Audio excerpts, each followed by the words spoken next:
and he sends his love song into the night sky. Distances on the savannah can be vast, especially for a ground-dwelling insect. If he's going to have any chance at romance, he'll have to sing his heart out all night long.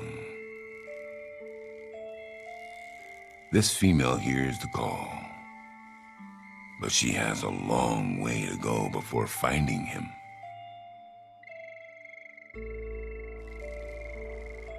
The king crickets risk everything for love, because others can also hear his romantic ballad.